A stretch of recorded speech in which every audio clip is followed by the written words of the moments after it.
Hello everyone, today's topic is regulated DC power supplies.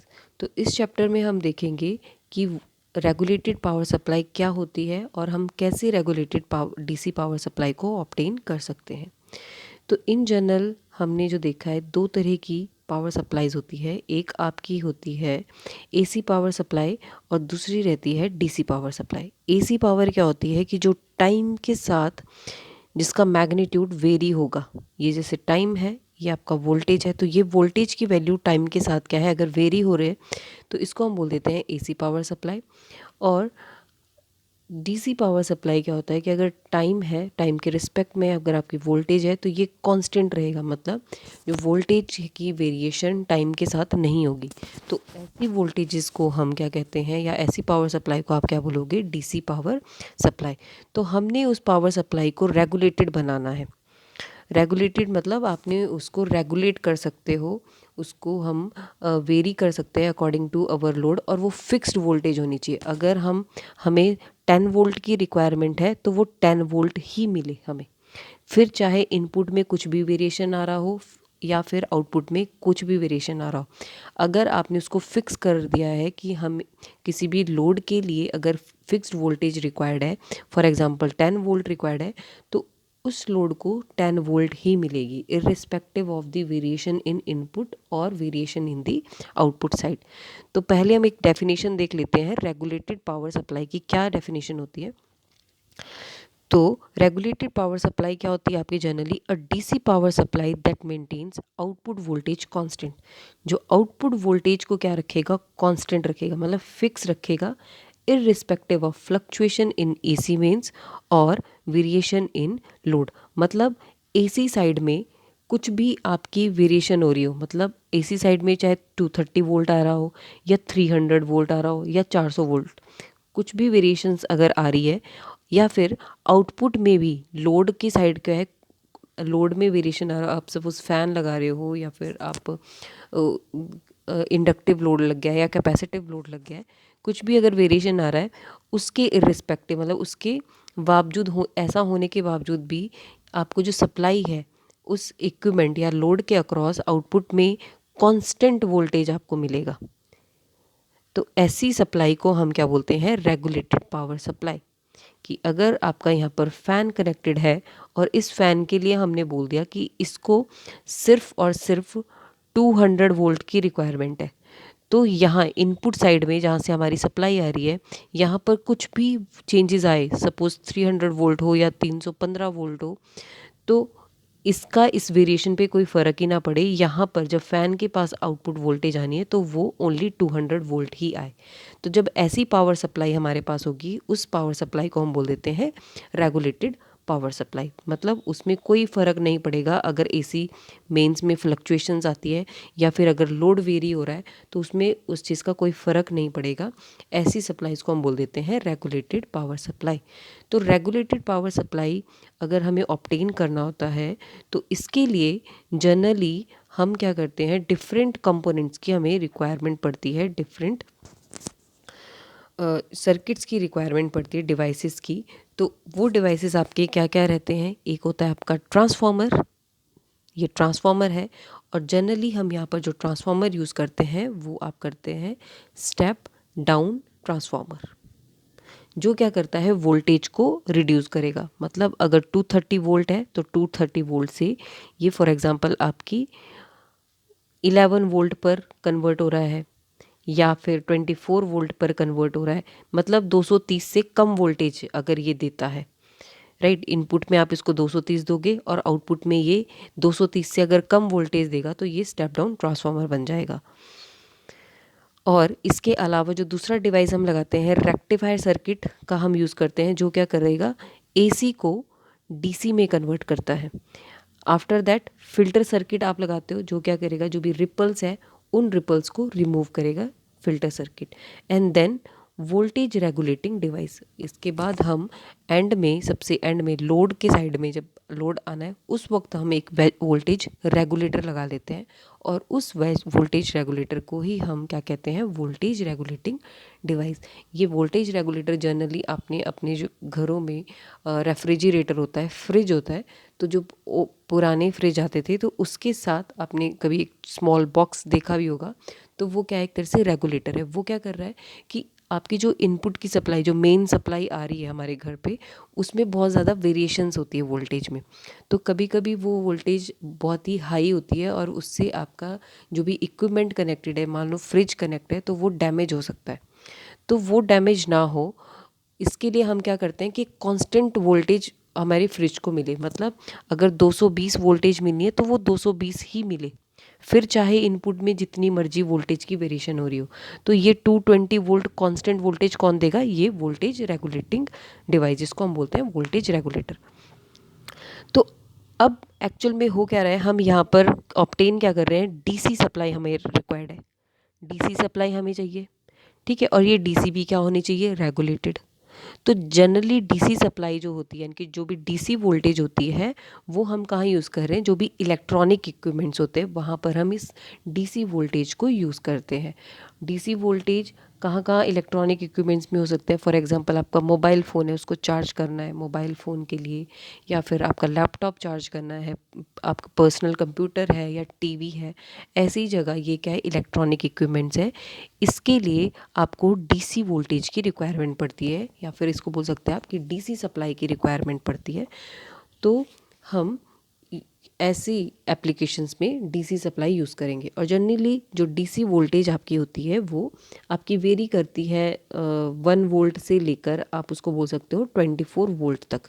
तो ये आपकी जनरली डीसी सप्लाई वोल्टेज होती है।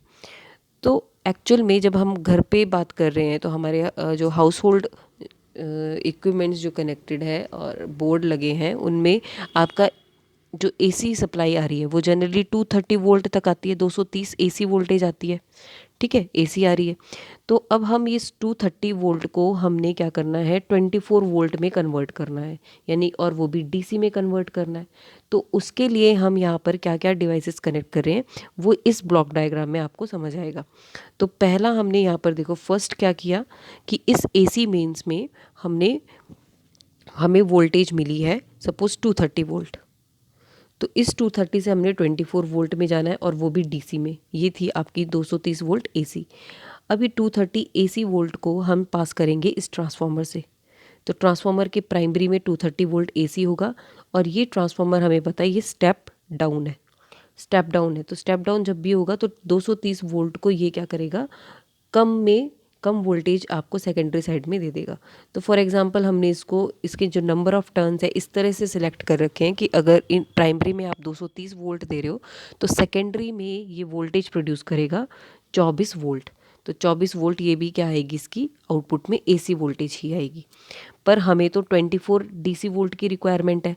तो अब ये 24 वोल्ट एसी जो है ये आपकी डीसी में कैसे कन्वर्ट होगी, with the help of this rectifier. तो यहाँ पर ट्रांसफार्मर की आउटपुट से हमें यहाँ पर 24 वोल्ट तो मिल गया, और ये मिल रहा है लेकिन एसी। अब इस एसी को हमने कन्वर्ट करना है 24 वोल्ट डीसी में। तो हमेशा रेक्टिफायर का काम क्या होता है, ये कॉम्बिनेशन होता है, हम डायोड्स के कॉम्बिनेशन से सर्किट बनाते हैं और उसको हम बोलते हैं रेक्टिफायर। तो रेक्टिफायर जनरली क्या करता है, एसी वोल्टेज को डीसी में कन्वर्ट करता है, ठीक है। कहने का मतलब क्या है कि जो भी एसी सिग्नल होगा उसको डीसी में जो भी कन्वर्ट करेगा उसको बोलेंगे हम रेक्टिफायर। और अगर इसके ऑपोजिट करना है, मान लो डीसी को एसी में कन्वर्ट अगर करना है, तो वो इन्वर्टर करता है। तो यहाँ पर अब हमें रेक्टिफायर की आउटपुट साइड में 24 वोल्ट डीसी मिल गया। लेकिन अब ये जो डीसी मिलता है ये एक्चुअल में प्योर डीसी नहीं होता। ये जो डीसी यहाँ रेक्टिफायर के बाद मिलता है ये होता है आपका pulsating, PULS, pulsating DC. Pulsating DC ये आपकी वोल्टेज यहाँ पर जनरेट होती है। मतलब प्योर डीसी आपका किस तरह से रिप्रेजेंट हम करते हैं, प्योर डीसी इस तरह से बनता है, आपका ये टाइम है, ये वोल्टेज है, तो ये प्योर डीसी की वेव फॉर्म है। लेकिन रेक्टिफायर के बाद जो भी वोल्टेज आपको निकल के आ रही है वो इस तरह से बनती है। यहाँ पर क्या है, रिपल्स प्रेजेंट है, ये आपकी प्योर डीसी नहीं है। तो इस रिपल्स को, यही पल्सेटिंग डीसी है आपकी, तो इस पल्सेटिंग डीसी को हमने प्योर डीसी में बनाना है, तो उसके लिए हम क्या करते हैं, एक फ़िल्टर सर्किट लगा लेते हैं। ये फ़िल्टर सर्किट है। ये जनरली जो फ़िल्टर सर्किट होता है, ये जो पाई फिल्टर का हम इसमें यूज़ करते हैं। पाई फिल्टर का क्या मतलब है, पाई को हम ऐसे रिप्रेजेंट करते हैं, तो यहाँ पर हम इंडक्टर लगा लेंगे और इसकी इधर वाली ब्रांचेस में कैपेसिटर, तो ये क्या है, पाई की फॉर्मेशन दे देता है। तो ये फ़िल्टर सर्किट हम बनाते हैं ताकि जो भी रिपल्स यहाँ पर, ये पल्सेटिंग डीसी थी, इस पल्सेटिंग डीसी को प्योर डीसी में कन्वर्ट करने के लिए, ठीक है। और यहाँ पर फिल्टर क्या करेगा, आउटपुट में आपको डीसी वोल्टेज देगा, लेकिन वो भी क्या होगी, आपकी अनरेगुलेटेड होगी। ये ऐसी वोल्टेज आएगी, लेकिन ये अभी अनरेगुलेटेड है, मतलब वो कांस्टेंट नहीं है, अनरेगुलेटेड डीसी वोल्टेज देगा फिल्टर की आउटपुट। अभी मतलब ये कांस्टेंट वोल्टेज नहीं है, मतलब इसमें फ्लक्चुएशंस हो सकता है कि आपने मतलब यहाँ पर 24 वोल्ट अगर जनरेट किया है तो ये 23.9 वोल्ट हो सकता है, या फिर 22 वोल्ट हो जाएगा, या 23 वोल्ट होगा, है ना, इस तरह की, या 25 वोल्ट होगा। तो इसमें कुछ ना कुछ वेरिएशंस आ सकती है फिल्टर आउटपुट। तो अब हम इसको क्या चाह रहे हैं कि इसको हमने रेगुलेटेड बनाना है। तो रेगुलेटेड बनाने के लिए हम यहाँ पर एक वोल्टेज रेगुलेटिंग डिवाइस लगा लेते हैं, और इसी वोल्टेज रेगुलेटिंग डिवाइस को हम क्या बोलते हैं, वोल्टेज रेगुलेटर्स हम बोलते हैं।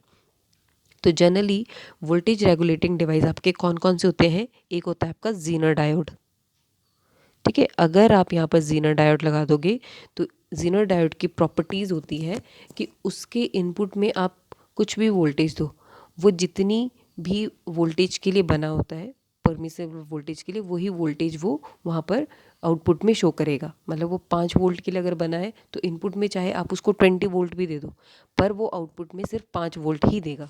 तो वोल्टेज रेगुलेटिंग के लिए हम जीनर डायोड का यूज़ कर सकते हैं, या फिर आईसीज आती है जो 7-8 की सीरीज़ से स्टार्ट होती है, या फिर 7-9 की सीरीज़ से, जितनी भी आईसीज होती है वो आपकी वोल्टेज रेगुलेटिंग डिवाइस में काम करती है। तो यहाँ पर हमें क्या मिला, इस वाली फिल्टर सर्किट के बाद आपको मिल रहा था अनरेगुलेटेड डीसी सप्लाई मिल रही थी, और वोल्टेज रेगुलेटर लगाने के बाद ही आपको रेगुलेटेड डीसी सप्लाई मिलने लग गई, ठीक है। तो इस तरह से हम क्या करते हैं, रेगुलेटेड डीसी पावर सप्लाई को ऑब्टेन करते हैं, ठीक है। तो फर्स्ट चीज़ हम क्या लगाएंगे, ट्रांसफार्मर लगाएंगे, ताकि जो भी हमारी एसी सप्लाई आ रही है उसको हम क्या कर सके, स्टेप डाउन कर सके, क्योंकि डीसी जो वोल्टेज होती है वो कम वोल्टेज यूज़ करती है, ठीक है। मतलब मैक्सिमम जो जनरली हम यूज़ करते हैं डीसी में 24 वोल्ट तक के हम यूज़ करते हैं, तो इसीलिए 230 जो एसी वोल्टेज है उसको हमें स्टेप डाउन करना पड़ेगा। तो उसको हमने ट्रांसफार्मर की हेल्प से 24 वोल्ट में स्टेप डाउन कर दिया, पर वो क्या थी, एसी थी। अब इस एसी को हमें डीसी में कन्वर्ट करना है, 24 वोल्ट डीसी में, तो उसके लिए हमने रेक्टिफायर सर्किट लगा दिया। और ये जो वोल्टेज आप रेक्टिफायर है, रेक्टिफायर प्योर डीसी वेव नहीं दे रही थी, पल्सेटिंग दे रही थी, तो उसको रिपल्स को रिमूव करने के लिए फ़िल्टर सर्किट लगा दिया गया। And filter circuit unregulated DC power supply दे रहा था, तो रेगुलेटेड डीसी पावर ऑब्टेन करने के लिए हमने यहाँ पर वोल्टेज रेगुलेटिंग डिवाइस कनेक्ट कर दिया नियर दी आउटपुट, तो हमें क्या मिल जाएगी, regulated DC power supply obtain होगी।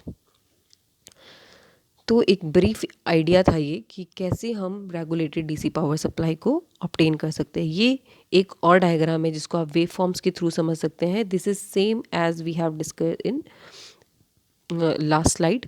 जैसे एसी मेन्स है, यहाँ पर ट्रांसफार्मर है, ठीक है, ये आपको एसी मेन की सप्लाई है, और ये ट्रांसफार्मर के बाद आपको रिड्यूस्ड एसी सप्लाई मिली। मतलब यहाँ अगर ये 230 वोल्ट है एसी, तो यहाँ पर ही आपको 24 वोल्ट एसी मिल गई, ये वाली रिड्यूस्ड, राइट। उसके बाद ये आपका रेक्टिफायर लगा है जो डायोड्स के कॉम्बिनेशन से बना है, तो इसके बाद ये आपका डायोड रेक्टिफायर से पास होके पल्सेटिंग डीसी वोल्टेज हमें मिलेगा। पर ये पल्सेटिंग डीसी की रिक्वायरमेंट तो हमें है नहीं, हाँ वी रिक्वायर्ड प्योर डीसी, तो इसको फिल्टर सर्किट से हम पास करेंगे जो अनरेगुलेटेड डीसी पावर सप्लाई देगा, और अनरेगुलेटेड को प्योर रेगुलेटेड डीसी में कन्वर्ट करेगा ये जीनर डायोड।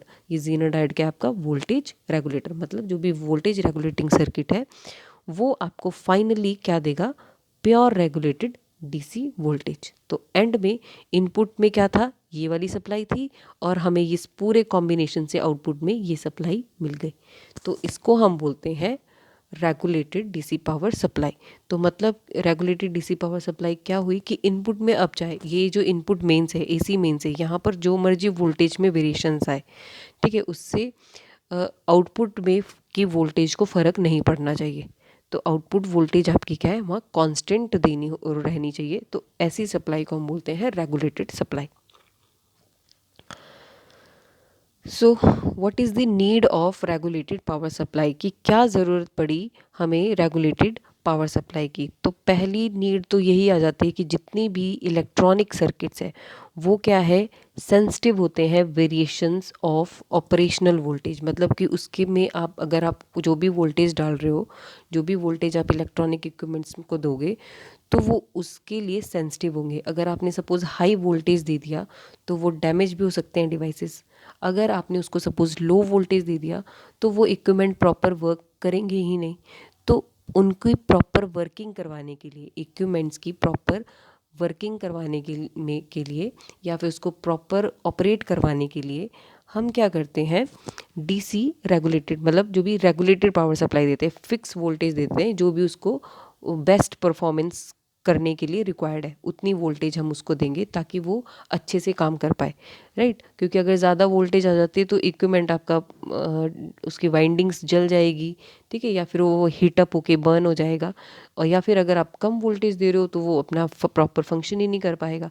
तो इसीलिए जो भी उसकी फिक्स सप्लाई है जिस पर वो मैक्सिमम वर्क कर सके बिना डैमेज हुए, तो ऐसी सप्लाई की नीड हमें होती है, तो वो रेगुलेटेड पावर सप्लाई ही दे सकती है। तो इस वजह से हम क्या करते हैं, रेगुलेटेड पावर सप्लाई को यूज़ करते हैं for the operation of electronic circuits.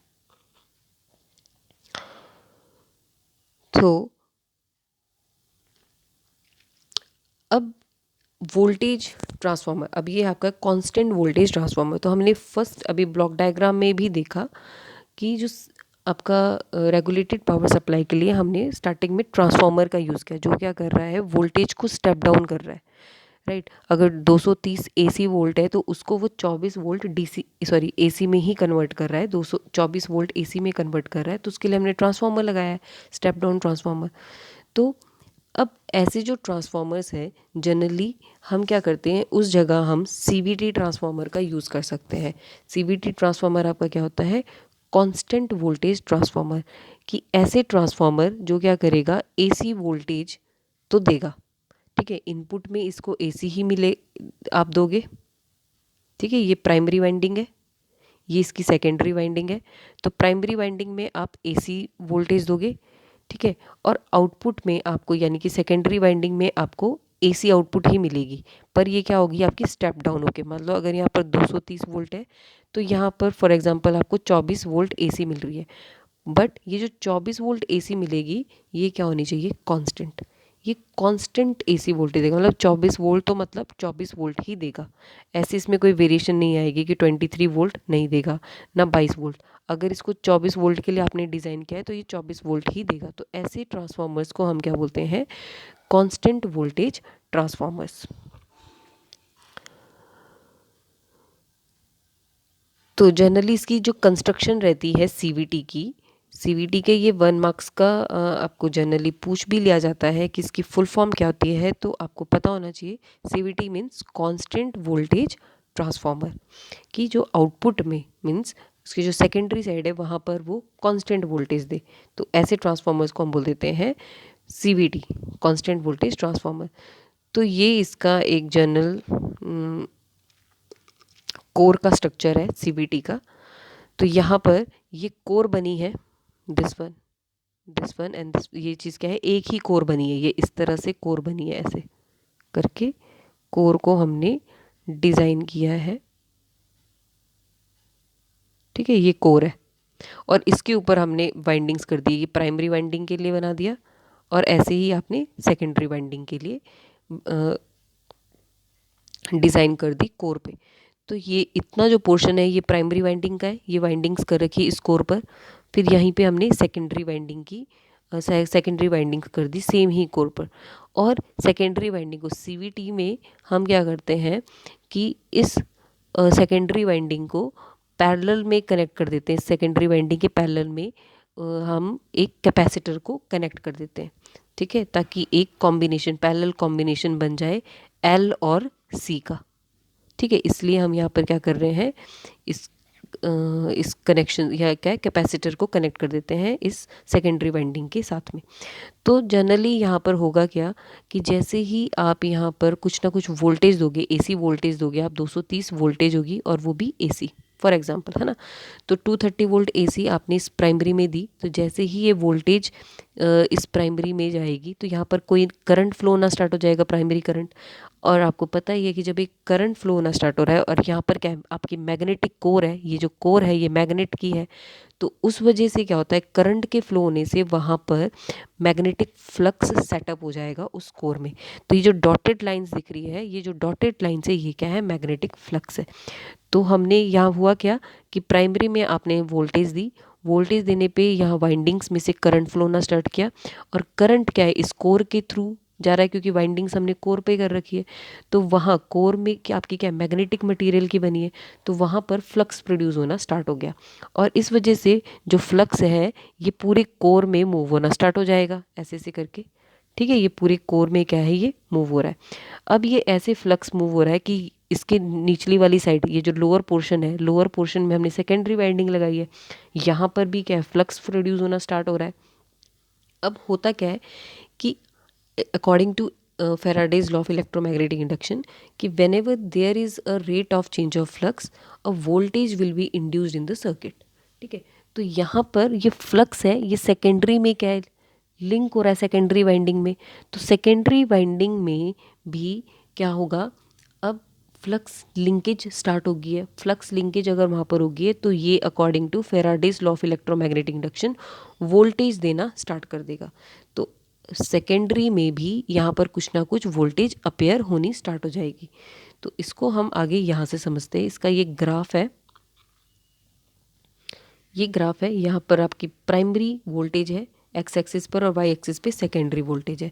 तो जब हमने जैसी प्राइमरी पे वोल्टेज दी तो सेकेंडरी में आपके पास जनरली स्मॉल इंक्रीज होना, मतलब कि धीरे धीरे सेकेंडरी वोल्टेज क्या है, इंक्रीज होनी स्टार्ट होगी। अब क्या होता है कि जैसे जैसे यहाँ पर फ्लक्स की क्वांटिटी बढ़ती जाएगी तो वोल्टेज आपकी और इंक्रीज हो जाएगी, क्योंकि E इज इक्वल्स टू क्या होता है, -d-n-dϕ/dt। तो फ्लक्स अगर इंक्रीज होगा तो इंड्यूस्ड ईएमएफ भी ज़्यादा हो जाएगा। तो फ्लक्स क्या है, टाइम के साथ साथ क्या होगा, यहाँ पर और ज़्यादा एक्यूमुलेट होना स्टार्ट हो जाएगा, जिस वजह से वोल्टेज भी इंक्रीज होनी स्टार्ट होगी। तो एक ऐसा टाइम पे कि यहाँ पर एब्रप्ट चेंज होना स्टार्ट हो जाएगा सेकेंडरी वोल्टेज में, मतलब सेकेंडरी वोल्टेज एकदम से बहुत ज़्यादा इंक्रीज होनी स्टार्ट हो जाती है, ठीक है। इस वाले ड्यूरेशन पर आपको दिख रहा होगा कि वोल्टेज एकदम से काफ़ी ज़्यादा इंक्रीज़ हुई है। मतलब यहाँ पर अगर ये 5 वोल्ट है तो यहाँ पर ये अराउंड आपकी 30 वोल्ट के आसपास पहुँच गई फॉर एग्जांपल, है ना। तो ये काफ़ी ज़्यादा इंक्रीज़ यहाँ पे दिखने को मिला।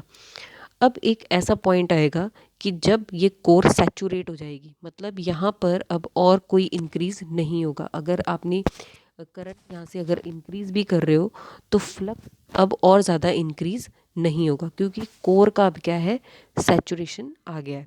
तो उसमें क्या होता है कि आप जितना मर्जी उसमें अब करंट देते रहो तो फ्लक्स अब चेंज नहीं होगा, फ्लक्स अब फिक्स्ड पॉइंट पर हो गया। अब फ्लक्स में और कोई, कोर में फ्लक्स का कोई इंक्रीज़ नहीं होगा। तो जब फ्लक्स कांस्टेंट हो गया तो वोल्टेज भी क्या है, कांस्टेंट हो जाएगी, क्योंकि वोल्टेज यहाँ जो जनरेट हो रही थी वो डिपेंड कर रही थी फ्लक्स पर। तो वोल्टेज कांस्टेंट हो गई, तो ये अब इसके बाद ये नेक्स्ट क्या है, सेकेंडरी जो वोल्टेज है वो जनरली कांस्टेंट होनी स्टार्ट हो जाएगी। जैसे आपका इस पॉइंट पर ये सेकेंडरी वोल्टेज के लिए, तो यहाँ ये सेकेंडरी वोल्टेज क्या है, कांस्टेंट होनी स्टार्ट हो गई। अब जनरली यहाँ होगा क्या कि एक ये शंट पाथ को फ्लक्स को, शंट पाथ फॉर फ्लक्स ये फॉलो करने लग जाएगा प्राइमरी साइड का, ये प्राइमरी वाइंडिंग्स है। तो यहाँ जो फ्लक्स का जब सैचुरेशन आ गया मैग्नेटिक कोर में, तो ये फ्लक्स क्या है, will start flowing through this shunt path. तो इस वजह से यहाँ पर एक स्लाइटली इंक्रीज हो जाती है आपकी यहाँ पर सेकेंडरी वोल्टेज। तो इस वोल्टेज को जो इस बहुत ही थोड़ी वोल्टेज ये इंक्रीज होगी, तो इस वोल्टेज को कंपनसेट करने के लिए हम यहाँ पर क्या कर देते हैं, फीडबैक कॉइल कनेक्ट कर देते हैं। जैसे ये प्राइमरी साइड है, ये आपकी सेकेंडरी साइड है, तो प्राइमरी साइड और सेकेंडरी साइड आपके यहाँ पर कैपेसिटर के साथ कनेक्टेड है। और ये जो स्लाइटली चेंज जो आया वोल्टेज में due to this magnetic saturation of the core, तो यहाँ पर उसको कंपनसेट करने के लिए हम ये एक फीडबैक कॉइल लगा लेते हैं। तो ये फीडबैक कॉइल है ताकि वोल्टेज क्या है, कांस्टेंट मेंटेन रहे। क्योंकि हम एक्चुअल में बना क्या रहे हैं, रेगुलेटेड पावर सप्लाई, मतलब हमें क्या चाहिए, कांस्टेंट वोल्टेज बनानी है हमने। इनपुट में चाहे जो मर्जी होता रहे, लेकिन जो सेकेंडरी साइड में जो वोल्टेज आए वो कांस्टेंट होनी चाहिए, उसमें कोई भी वेरिएशन ना होनी चाहिए। तो ये एक सर्किट आपका बन गया है। ये प्राइमरी है जहाँ पर आप एसी सप्लाई दोगे, ये सेकेंडरी में आपका फीडबैक कॉइल कनेक्टेड है, ये सेकेंडरी साइड है, ये इसके साथ पैरेलल में कैपेसिटर कनेक्टेड है ना। और इसको हमने अब यहाँ पर जो भी इसके कॉम्बिनेशन से सेकेंडरी वोल्टेज आएगी वो क्या है, कांस्टेंट वोल्टेज ये देगा। अब ये कांस्टेंट वोल्टेज तो दे देगा, बट वो होगी क्या, एसी वोल्टेज। इस एसी को हमने डीसी में कन्वर्ट करना है, वो कैसे होगी, रेक्टिफायर के थ्रू कन्वर्ट होगी, है ना। और रेक्टिफायर में जैसे ये डीसी में कन्वर्ट होगी बट वो पल्सेटिंग रहेगी, तो फिर हम फिल्टर लगा देंगे। फिल्टर उसको क्या करेगा, आपका प्योर डीसी में वेव जो भी आपका सप्लाई है उसको प्योर डीसी में दे देगा। तो यहाँ पर रेगुलेटर लगाने की ज़रूरत हमें नहीं पड़ी, हमने मतलब वोल्टेज रेगुलेटर है, ठीक है, वोल्टेज रेगुलेटर को लगाने की यहाँ पर ज़रूरत नहीं पड़ी। क्यों, क्योंकि हमने ऑलरेडी यहीं पर ही इनपुट की ट्रांसफार्मर के पास ही स्टार्टिंग में ही हमने कांस्टेंट वोल्टेज ऑब्टेन कर ली। क्योंकि हमने पीछे जो ब्लॉक डायग्राम था वहाँ पर हमने देखा था कि जो वोल्टेज रेगुलेटर है एंड में हमने लगाया इधर, राइट। तो यहाँ पर हमने क्या है, वोल्टेज रेगुलेटर को इधर लगाया था, ये रहा, एक सेकेंड,